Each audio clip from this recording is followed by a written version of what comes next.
मग आज काय मी सकाळीच स्वयंपाकाला सुरुवात केली. तर म्हटलं चला स्वयंपाक बनवा, तर यासाठी मुगाची भाजी बनवली. त्यानंतर गावाला सध्या हिवाळ्यामध्ये छान अशी भाजी, हरभऱ्याची भाजी मिळते. तर ती बनवायला घेतली. तर सिंपल पद्धतीने हिरव्या मिरच्या कापून टाकल्या आणि त्यामध्ये भाजी थोडी कट करून टाकली आणि त्यानंतर त्यामध्ये पाणी टाकलं, मीठ टाकलं आणि झाकण ठेवलं.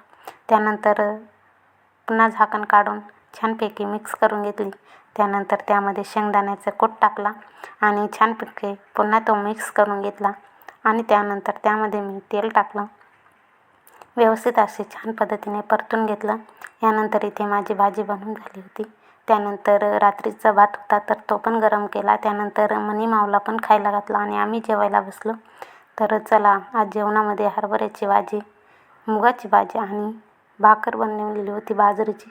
तर चला, जेवण झालं आणि आई शाळेवरती गेली. त्यानंतर मी जास्वंदाची फुलं तोडली. तर तुम्हाला पुढच्या व्हिडिओमध्ये कळेलच कशासाठी तोडली. तर चला, पुन्हा भेटूया अशाच एका मिनी ब्लॉग.